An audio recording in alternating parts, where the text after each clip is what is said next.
Well, howdy do, buckaroos.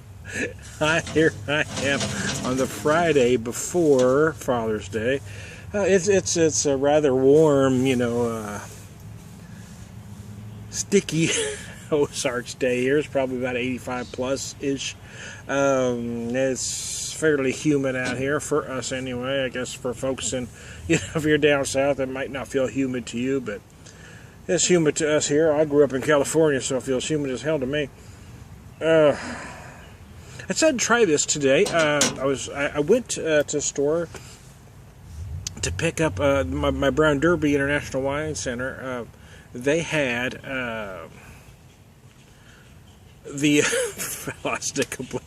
had the left-hand sawtooth ale, which to me, they call it an all-American ale. To me, it's an amber. But anyway, they had some short data. They're marked 6/18/14, $12 a case. So I went and picked up a case. Actually, I've picked up two. Picked up a case yesterday. Picked up another case today because, well, can you ever have too much beer? So anyway, and then I saw this. I had this on sale today.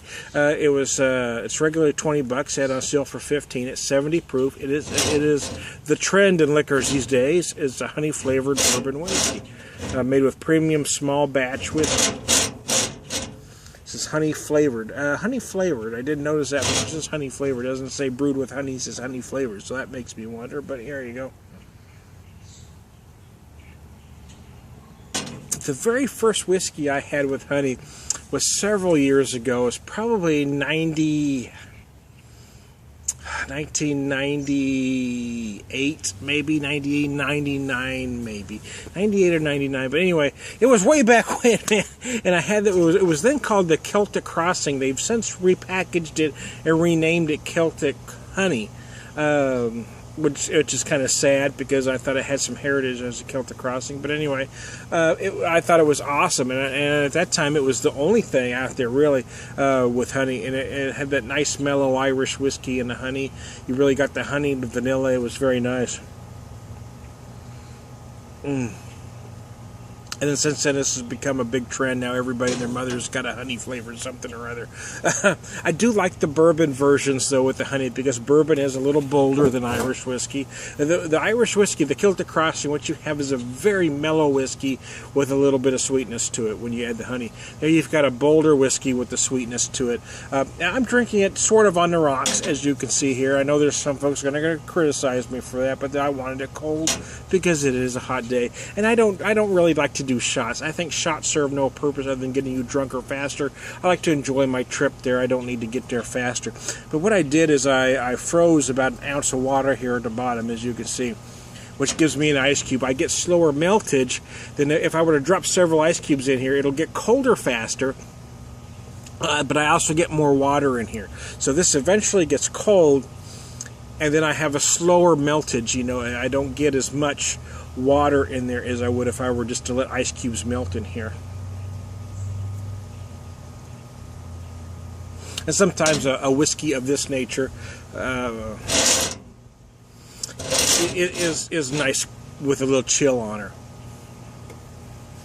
I do like this. It does have a little bit my recollection of the Celtic Crossing now, the Celtic Honey. It was very mellow. I really enjoyed it. This one, compared to some of the others on the market, the Jim Beam Red Stag version, the Wild Turkey American Honey, this one's very nice, actually. The honey,